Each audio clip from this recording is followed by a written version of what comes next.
Welcome to Talk to Your Mom, a home for conversation where generational knowledge is wealth.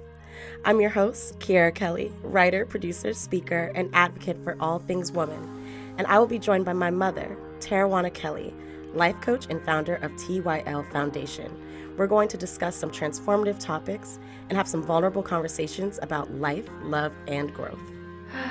I need to talk to mom.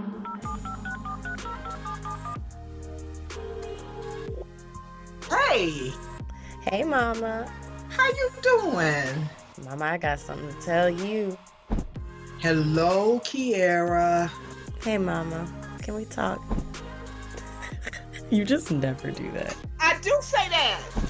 Mama, you will not believe what just happened today. What happened? All right, I love you. I love you too. The reason we wanted to start this space is because our mothers hold so much wisdom, and it's such a blessing to be able to talk to your mom and share experiences with someone from a totally different generation than you. I really wanted to have these conversations to exist as an invitation for all of you who are listening to have these discussions with the women in your life.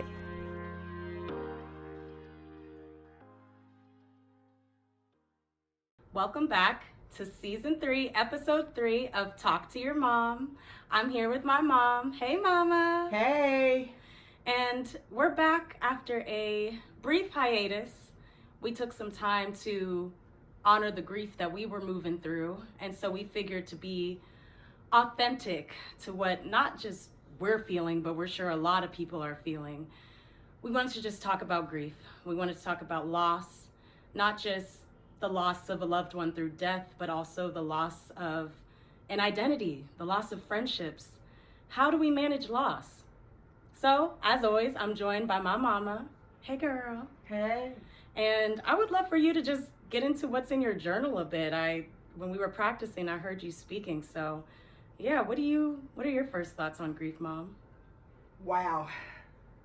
I have a lot of feelings about it, especially since I went through grief with my dad and a loved one that just passed and friends that have lost their children. So I was studying one day and I was on YouTube on a prayer, and it had a prayer called I Don't Know. And it goes something like this. So it was just amazing to me. It said, a prayer called I Don't Know. You just go somewhere quiet, sit at the feet of God, and say, I don't know. I don't know where to go from here. I don't know what's happening. I don't know how to process this. I don't know what to do with these emotions I'm feeling. I don't know how to handle this situation. And then with every ounce of strength that you have inside of you, like the seed of a mustard seed, you have to say, I don't know. But I know who knows. God knows. And he is certainly to hear my prayer, I don't know. Why did that strike you as so powerful, Mom? Because when my dad passed, Keyaira, your granddaddy, I just have to tell the story. I was at Whispers, the Shalimar, and Lakeside at Hare Arena in Dayton.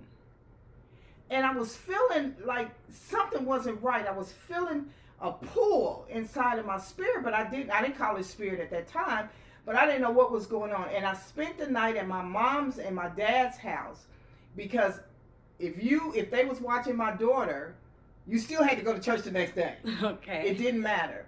And so I came home, I got up, got ready for church, and I asked my mom, where is Daddy? And she said to me, he went to his cousin's house, but he wants you to stay here so he can see you when he come back, because he has something to tell you. Well, my dad had an appointment that Monday because he was having severe headaches.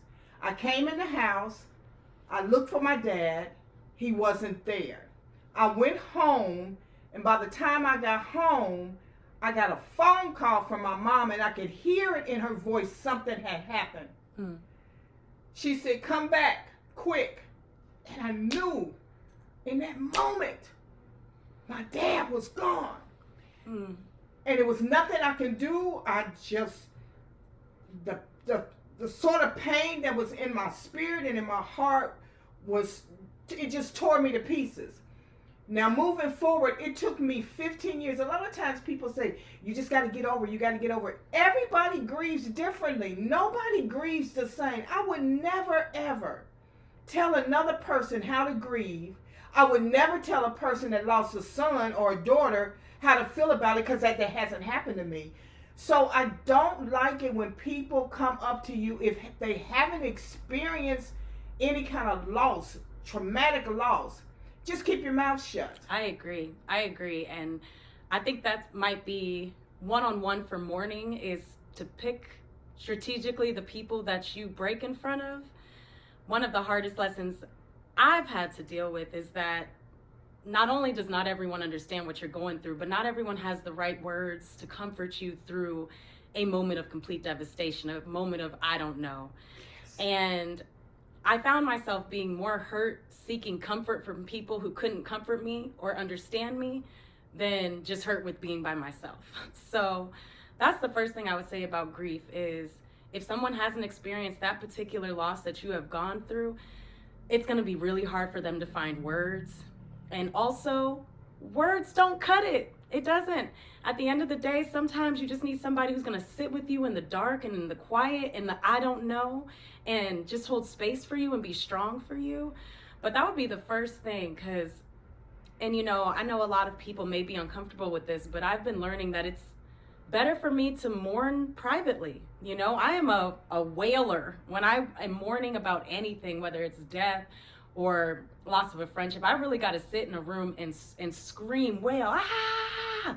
And for some people that might make them uncomfortable, but for me, that's how I honor that that deep grief, that deep sorrow. And I also have found support groups. I know that a lot of people who may want to mourn in private, support groups with people who have lost their father, or support groups with people who have lost their job. Like, I'm just talking about grief in general now. Support groups with other sexual assault survivors, support groups with other people who've had to survive childhood abuse. You got to actually sit with people who understand and can hear you. Yes. Because otherwise, it can be very hard to move through that process. So yes, I agree. I remember my sister girlfriend, she lost her baby at 8 years old.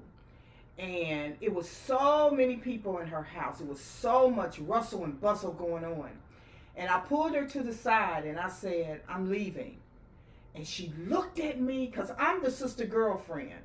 She looked at me and I said, I'm leaving. I know when you'll need me. And I left, and I know that was hard. I went back that evening and nobody was at her house. And my sister girlfriend was downstairs in a fetal position. And the only thing I did was lay down beside her and hold her, because I knew a lot of people don't think, they go on with their lives and nothing happens. You don't get a phone call. Nobody talks to you about anything. They need you the most when everybody disappears. Yeah. And especially in those initial moments, a lot of times there's shock. Absolutely. You're just stunned. The loss of a child, the loss of a parent, a loved one.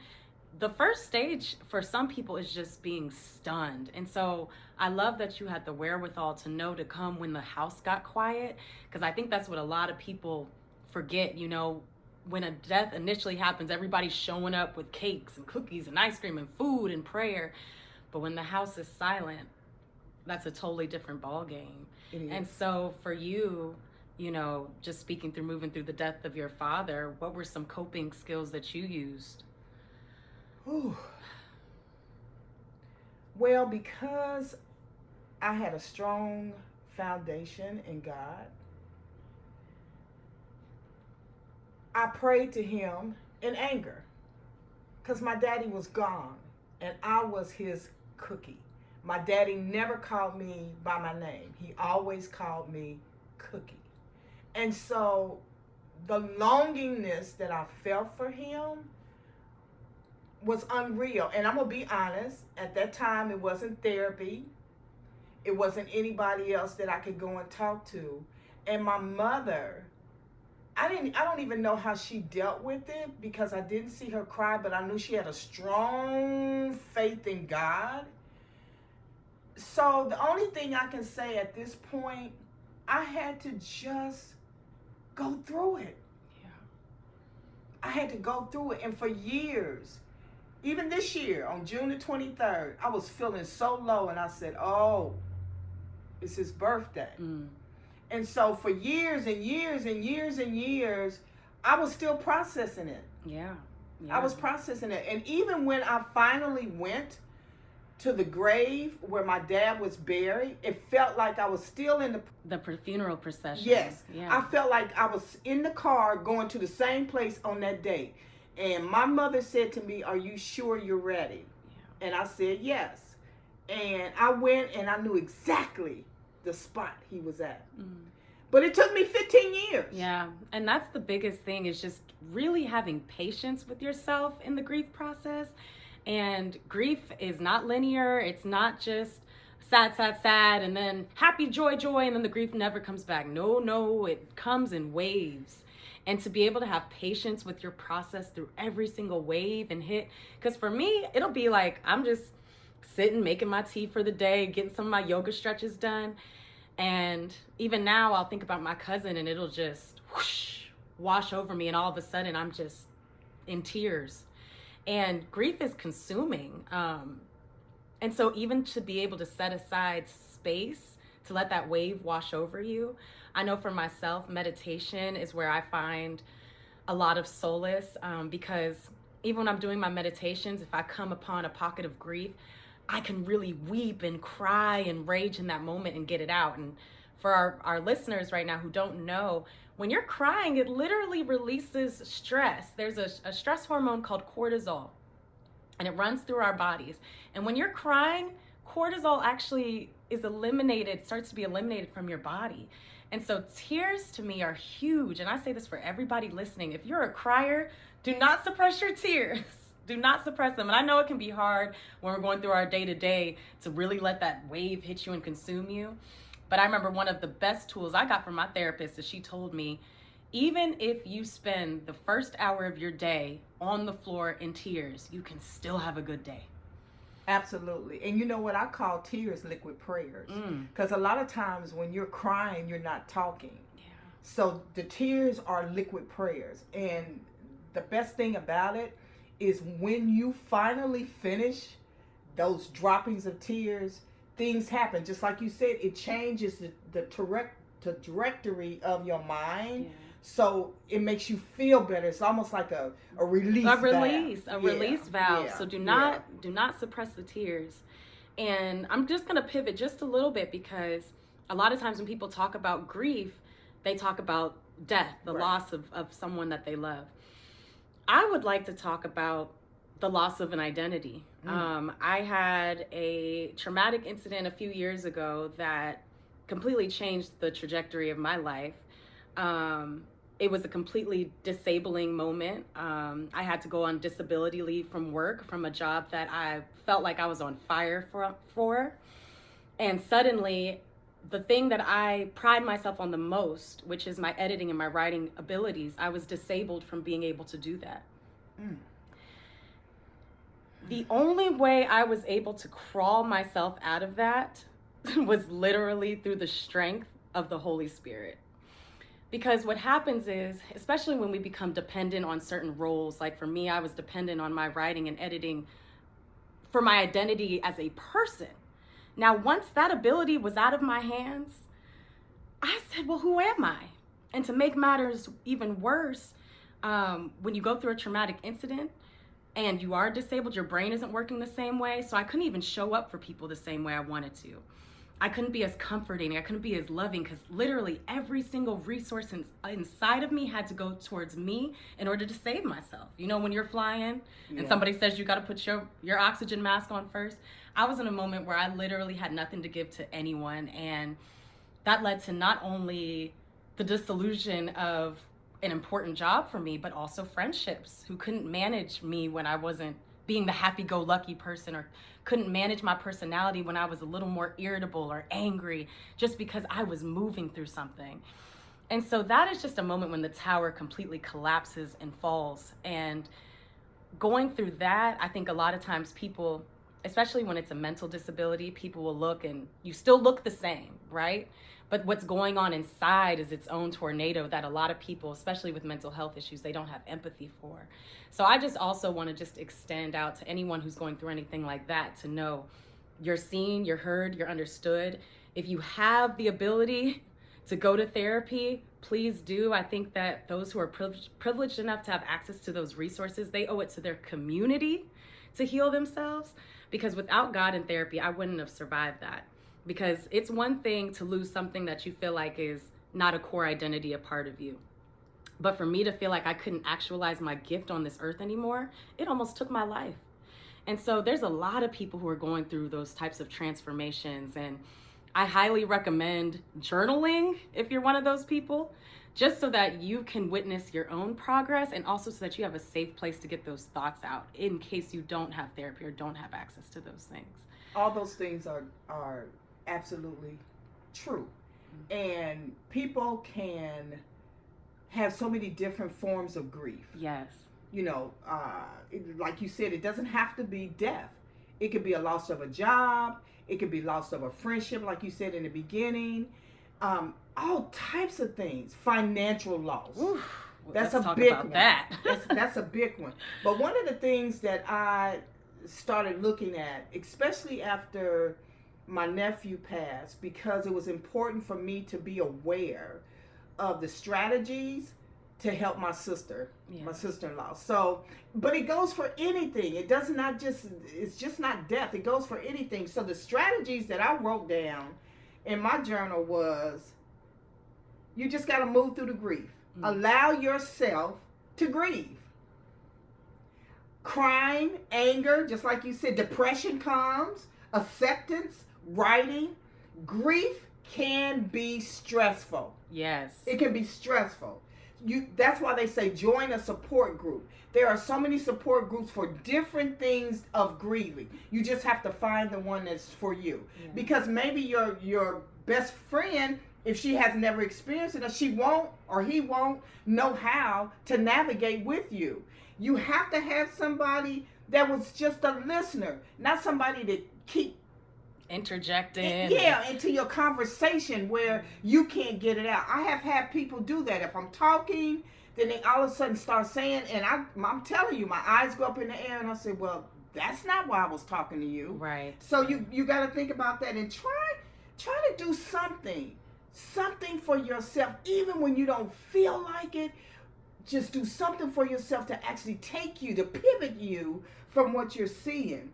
You have to acknowledge the pain. The pain is something that you have to acknowledge it. You can't act like it doesn't exist. But it was something I wrote when I did partial eulogy at Sean's funeral. Sean is my cousin that passed. By the way. And I read it to my sister-in-law, and I read it to the congregation. And it went like this, and I saw this too. I couldn't read the bottom of it. I think it was grace of positivity. But it says, grief never ends, but it changes. It is a passage, not a place to stay. Grief is not a sign of weakness, nor a sign of lack. It's the price of love. I thought that was the price of love. And it's the truth. It's the truth. Grief is the price of love. And I just want to take a deep breath for that, because even for people who are grieving old versions of themselves. Yes. You know, when I was plunged into my grief, I had to mourn the part of me who was overly identified with my performance as a show of who I was. Now, as the Keyaira Kelly I am today, I'm proud of myself for taking deep breaths. I'm proud of myself for being loving to my sisters and my parents. I'm proud of myself for not giving up. Whereas before, the entire narrative was, I'm proud of myself because I've gotten these jobs. I'm proud of myself because I've made this money. I'm so grateful that God didn't let me stay in that limited pocket of understanding about me. And so even for people who are going through a death loss of something that they're going through, a new version of you has to be born. Yes. You won't be the same. People say, how will it be the same? It will never be the same. It will never be the same. Because the price of love is losing it. That's right. Yeah. That's right. Yeah. And you know, the thing about it is so many people's identity is lost in what they do. And I always feel like my purpose was divine by God. You know, when he said, before I formed you in your mother's womb, I knew you. And so your gifts that you have, and I always kind of go back to when you're a little person and you have all these things that you want to do. Those are powerful gifts inside of you. It's just the world that creates this illusion that changes you from where you want to be, where you know you need to be, to where you are. And so I know a lot of people are lost in work. Yeah.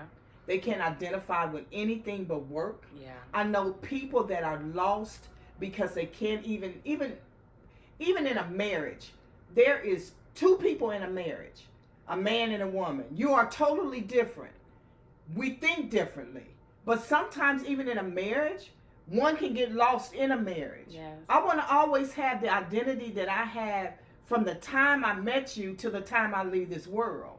Not you tell me what to do or how to do it. So many things are lost. Yeah. I see people that are lost in their educational component. Mm-hmm. And you know what else I saw? I actually saw this one person that was so educated and so fast in her life that they didn't have any social skills. Yes. So even as an adult that has doctor's degrees and all these things, because they didn't have no social skills, their identity was lost. And when at the age of 35 or 40, they're acting like a little kid because the things that they didn't do, they have to finish it. They have to finish it. And I think what you're getting at, which I think is important, is all of these things are transient and will be lost. You're not going to be buried with your degrees. You're not going to be buried with your husband. Nope. You're not going to be buried with your children. You're not going to be buried with your money. So how do we create a relationship with loss knowing that it's inevitable? How do we create a relationship with loss knowing that all these things are going to be transient and changing until the day of our last breath?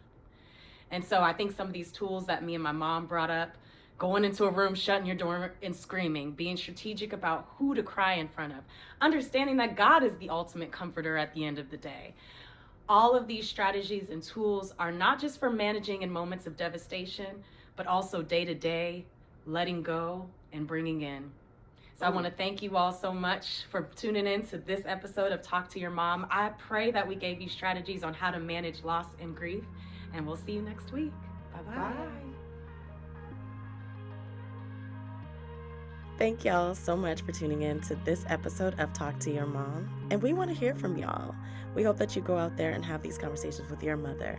And make sure you talk back to us. You can follow us on Talk to Mom Pod on Twitter and Instagram. Until next time, so long.